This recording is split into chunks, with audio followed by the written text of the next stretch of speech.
One day, one of their colleagues, Mr. who came to me, he said, Mr. Puskar, yes, I will teach you how to plant watermelon. Okay, I will supply you the seeds. Land preparation is your, fertilizer is your. I will tell how to do that. So he brought some seed that were bit germinated seed.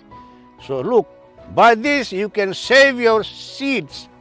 Rather than sometimes usually what happened, we used to put 2 or 3 seeds at one place. So you lose that one.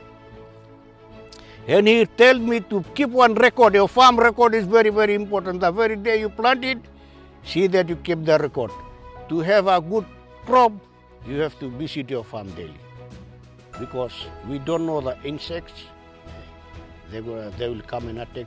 By the time you sleep in the house, in the night the insects will destroy your watermelon.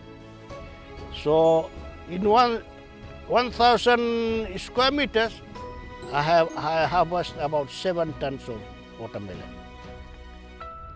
And he told me, look, see what you got it from my knowledge. And he told me, how about I make you a master of water planting melon? Sure, again, we planted another 1,000 square meters. Step by step, he told me what to do, when to do, everything. And we got a very good result. Just last week, we harvested about 10 tons of watermelon. That's through the knowledge of the Taiwan people.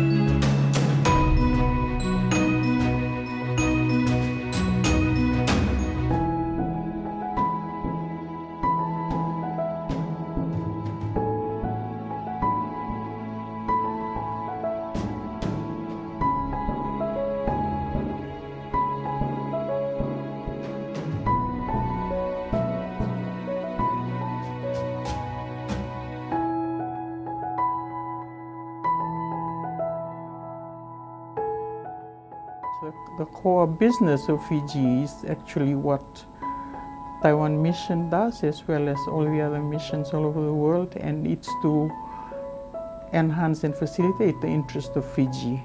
And I was very honored to have taken on that role. So with that kind of assignment, it's business on the first day. And the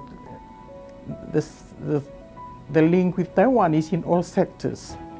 That was not only historical, some of it had been developed over the years. And so we had agriculture as the major one, the major connection we had with Taiwan. And on most occasions I was busy out visiting and talking to experts in the various fields in Taiwan. I went to offices and I also went to the field. And I had regular contact with the Ministry of Agriculture.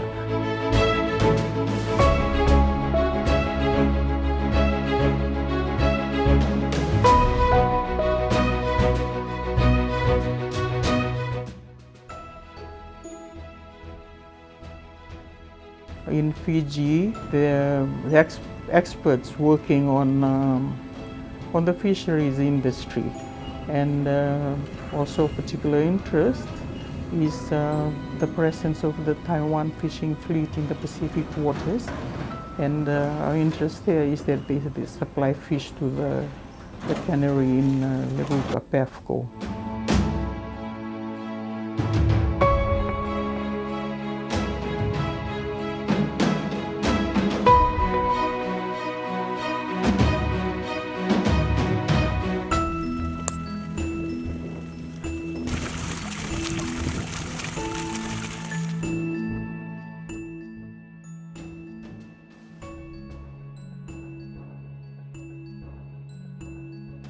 In the medical field, what should be realized with Taiwan is there's no geopolitical boundary to diseases. Taiwan has had remarkable success in its response to the pandemic.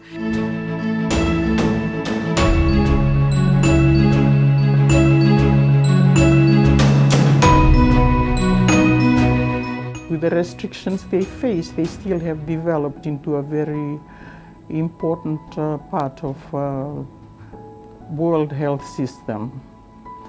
And their team has been to Fiji. They have done treatments to the Fiji population. Aside from health, we have also had education contacts. People have come to Taiwan to study in various fields, and there are also scholarships that have been given to our students over the years. We have had to also assist with like the language training of our police officers. They've come in through the arrangement of the Ministry of Home Affairs, and it had been very successful. This whole experience was at first very overwhelming to me because I had never been out of my country to attend any such course, especially with the diversity, and it has broadened my social networks. Now I can engage with people all over the Pacific.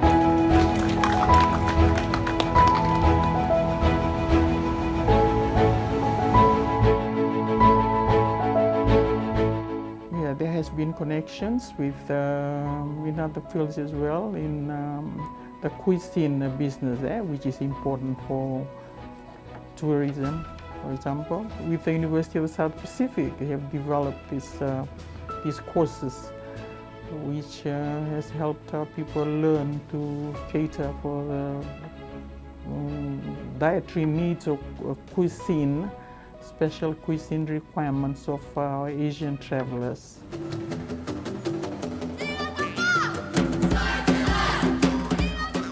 In other areas, cultural, it's a very important aspect.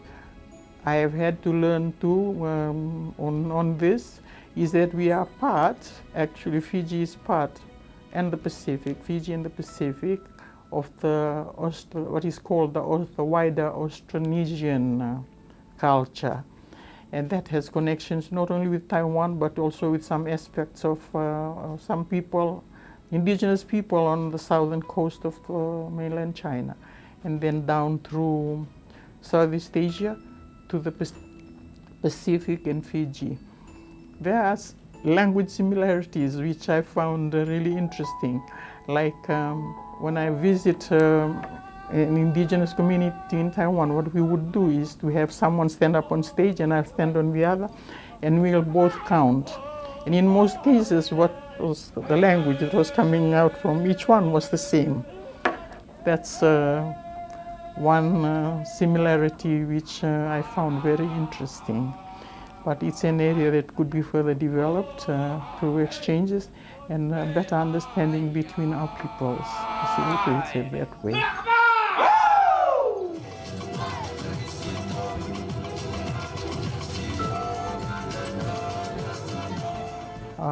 What I've had to do as one of my pleasant tasks was to facilitate the travel by our PURSUA members to Taiwan. Taiwan was hosting a conference, and our people went there recently, in last year, and it was again an example of people-to-people contact. Both the parties, I mean our people from Fiji and the Taiwanese people in Asia, really enjoyed the occasion of the Pan-Pacific Southeast Asia Women Conference that was held in Taiwan recently.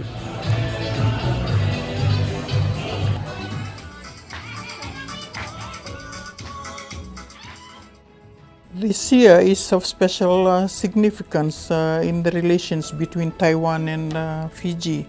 We are commemorating that special relationship of warm and enduring, and it spans about two pre-independence.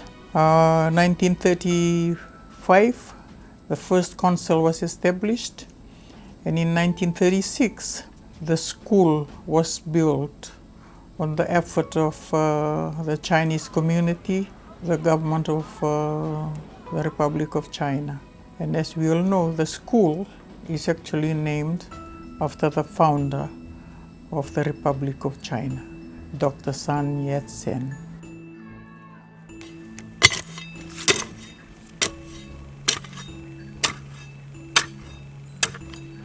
Thank you very much, Taiwan, for your support and your guidance. Thank you, Vinaka.